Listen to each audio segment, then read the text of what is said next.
አሁን እንደገና ደግሞ ቃሪያ እምነት ነው እየተባለ ጌታ እናት የኢየሱስ እናት ማርያም ስውራ ማርያም ስውራ አቤት አቤት አቤት አቤት አቤት አትውጡ ዓለም አትብላችሁ መነኮሳቱ በደንብ በርቱ። የእግዚአብሔር ስም መጠራት የጀመረው በዶክተር አብይ አህመድ ዘመን ነው። ሰላም ውድ ተከበራችሁና ተወደዳችሁ ቤተሰቦች እንምቋችሁ በአዲስ ቪዲዮ ተመልሼ መጥቻለሁ። በዛሬው ቪዲዮ በዋነኝነት 3 ነገሮችን ነው የምናየው። ስለዚህ ሁላችሁም እስከ መጨረሻው ድረስ ተከታተሉ። እንኳን ለእናታችን ለቅድስት ድንግል ማርያም ዓመታዊ ክብረ በዓል አደረሳችሁ። መምህራችን ስለ እመቤታችን የተናገረበት ቪዲዮ አለ፣ እርሱን አይተን እንመለሳለን። ወደ ቪዲዮ። ለኔስ ልዩ ነሽ ድንግል ማርያም ፈልጌ አንቺን ምስጋና አላገኘው። አባ ጊዮርጊስ ነው ያለው። ፈልጌ አንቺን ምስጋና አላገኘው ማለት ላመሰግንሽ ፈልጌ እየፈለኩ ነው። ላንቺ የሚሆን ምስጋና እስካሁን ፍለጋ ላይ ነኝ፣ እስካሁን አላገኘው። 3ቱን ደጆች ያልከፈተ የአብን ልጅ አደንቃለሁ ይላል። አንደኛ ከድንግል ማህፀን ሲወጣ አልከፈተም፣ ሁለተኛ ወደ ከመቃብር ሲወጣ አልከፈተም፣ ሶስተኛ ወደ ሐዋርያት ወደ ዘግተው ወደ ተቀመጡበት ሲገባም አልከፈተም።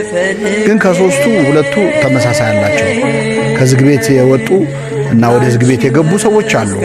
በድንግልና ጸንሳ በድንግልና ወለደች የሚል ግን መጽሐፍ ቅዱስ ላይ እስካሁን እየፈለኩ ነው አላገኘውም ይላል። አባ ጊዮርጊስ ፈልጌ ያጣው የሚለው ነገር አለ። ቲሪዮ አለው። እኔ የተጠማሁ ነኝ፣ አንቺ ጽዋ ነሽ፣ ልጅሽ ውሃ ነው ይላል። እኔ ተሻጋሪ ነኝ፣ አንቺ ድልድይ ነሽ፣ ልጅሽ ማረፊያ ቦታ ነው ይላል። ለመምህራችን ቃልዮትን አሰማልን። ስለ እመቤታችን ስለ ድንግል ማርያም በሰፊው ነው የተናገረው። ከዚህ ቀጥሎ የምናየው ደግሞ ብፁዕ አቡነ ሩፋኤል ለአብይ የተናገረበት ቪዲዮ አለ፣ እርሱን አይተን እንመለሳለን። ወደ ቪዲዮ። ከጃንሆይ ወዲህ የእግዚአብሔር ስም አይጠራም ነበር። ከጃንሆይ ወዲህ የእግዚአብሔር ስም መጠራት የጀመረው በዶክተር አብይ አህመድ ዘመን ነው። በዚሁ ላይ እንዳለ ሁሉ እግዚአብሔርን የማያውቀው ሁሉ እግዚአብሔርን የፈለገበት ጊዜ እንደ ክቡርነቱ ለኢትዮጵያ ኦርቶዶክስ ተዋሕዶ ቤተክርስቲያን የተመቸ ጊዜ የለም። በዚህ በተመቸ ጊዜ ደግሞ አንድነቷን አስጠብቀው እንደሚሄዱ ባለሙሉ ተስፋ ነኝ።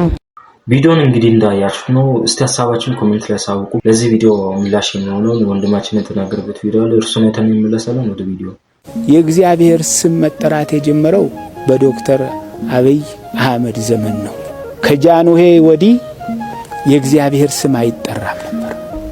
እናት አባቶቼ እስኪ እናንተ ፍረዱን። እግዚአብሔር በእናንተ ዘመን ስሙ ሲጠራ ወንጀል ነበር? እግዚአብሔር በእናንተ ዘመን ስሙን ከፍ አድርጋችሁ እግዚአብሔር ብላችሁ አጠሩም ነበረ? እንግዲህ እንደነኛ አይነት ሰዎች ናቸው 7 እና 8 አህጉረ ስብከት እየሰጣቸው በሚሊዮን የሚቆጠሩ ኦርቶዶክሳውያን ክርስቲያን ባለማተቦችን የበላይ ጠባቂ መንጋው መሪ ተብሎ እየተመደበላቸው የሚገኘው እንደነኛ አይነት ሰዎች ነው። ይፍቱኝ ሳይሆን ያበድሩኝ የምንላቸው ሰዎች ናቸው እንደነኛ አይነት ሰዎች። ይሄን ነገር ለመናገር ጨለማን ተገና አላደረገም፣ ሚዲያን ተጠቀመ። ከጀርባው የየትኛው አካል እንዳለም ባናቅም፣ ነገር ግን እንደነኛ አይነት ሰዎችን ያበድሩኝ እንጂ ይፍቱኝ አንልም። እንደው ስንጠረጥር የሆነ ያመለጠ ነገርም አለ። ተመልሰን ወተላ እንግዲህ ወንድማችን በሰፊው ነው የተናገረው። በጃንሆይ ጊዜ እንግዲህ የእግዚአብሔር ስም አይጠራም እያሉ ነበር ብፁዕ አቡነ ሩፋኤል። እስቲ በጃንሆይ ጊዜ የእግዚአብሔር ስም ይጠራል ወይስ አይጠራም የሚለውን በቪዲዮ አይተን እንመለሳለን። ከዛ በኋላ እናንተም ሐሳባችሁን ኮሜንት ላይ አሳውቁ። ወደ ቪዲዮ። ውሃ ጠጭኝ አልሃት አፍላጋት የሰራው እንደ ተቸገረህ ውሃ እንደጠማው ሰው አይሁዳ ያለችው አለማወቅ ሰማያዊው አምላክ ራሱን ቢደብቅ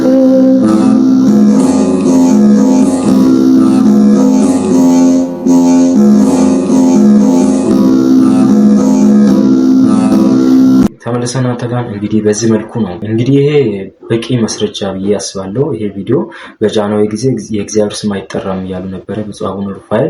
በቀጣይ የምናየው ቪዲዮ እንግዲህ የከተማ መነኮሳት አሳፋሪ ድርጊታቸውን እየፈጸሙ ናቸው። በእርሱም ዙሪያ አንዳንድ ቪዲዮዎች እየወጡ ናቸው። እስቲ እነሱን አይተን እንመለሳለን። ወደ ቪዲዮ።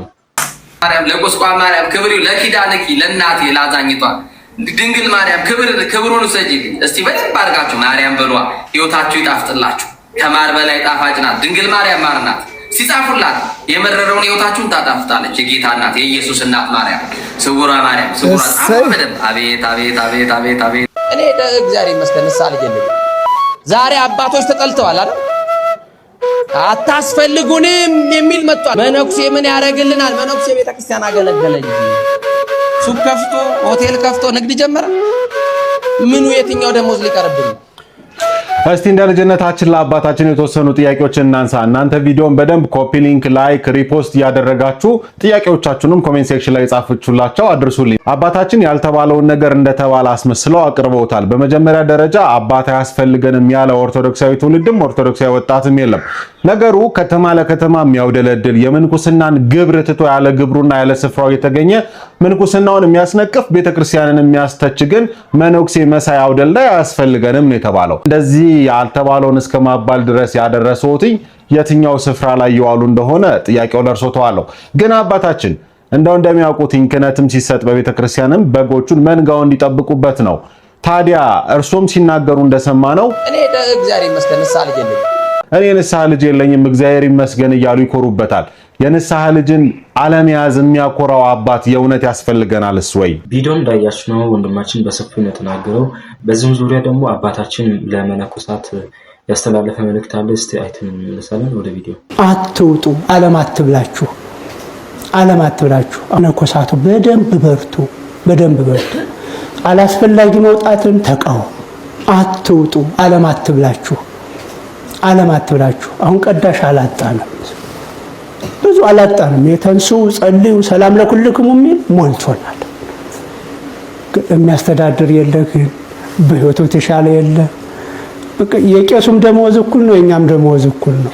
አንጠግብም። እንደው ቄሱ 4-5 ልጅ እያስተዳደረ መነኩሴውም እንደዛው እኩል እየተቀበለ ግን አነሰኝ ይላል። ከዛ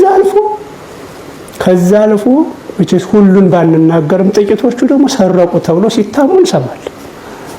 ከዛማ እንደው ለዚህ አደራችሁን እናቶቻችንም እንደዛው። አሁን ብዙ እናቶቻችን በጣም በሚያስፈራ መልኩ ከተማዋን እየሞሏት ነው።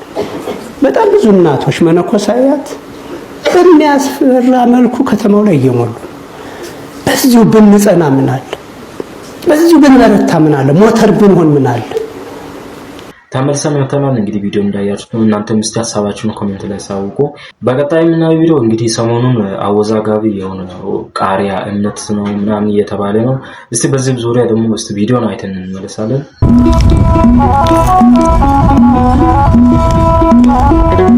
ይሄ የምታዩት ቃሪያ የቲክቶክ ወይም የላይቭ ቅጣት አይደለም፣ የሰማዕቱ የሚናስ እምነት ነው። እምነት ከመላችሁት እምነት ነው። ቪዲዮ እንዳያችሁ ነው እንግዲህ ቃሪያ ነው ብቻ። እስቲ ሐሳባችሁን እናንተ ኮሜንት ላይ አሳውቁና አባታችን ደግሞ ስለ እምነትና ስለ ቃሪያና በሰፊው የተናገሩት ቪዲዮ አለ። ወደ ቪዲዮ። በስመ አብ ወወልድ ወመንፈስ ቅዱስ አሐዱ አምላክ አሜን። ውድ የኢትዮጵያ ኦርቶዶክስ ተዋሕዶ እምነት ተከታይ በሙሉ በአገር ውስጥም በውጭ ሀገርም በኤርትራም ያላችሁ እጅግ አድርጌ የምወዳችሁና የማከብራችሁ በሙሉ በወደደንና ባፈቀረን ብሎም በደሙ ዋጅቶ በገዛን በመድኃኔዓለም ስም እንደምን ከረማችሁ? እኔ እግዚአብሔር ይመስገን። ዛሬ የመጣሁት በሌሎቹ ሃይማኖት ሳይሆን በእኛ ሃይማኖት ውስጥ እየተፈጸሙ ስላሉት እኩይ ምግባራትና ወደፊት መቀጠል እንደሌለባቸው ለማስጠንቀቅና ለሚመሩን ብፁዓን አባቶች መልእክት ለማስተላለፍ ነው ዛሬ የመጣሁት።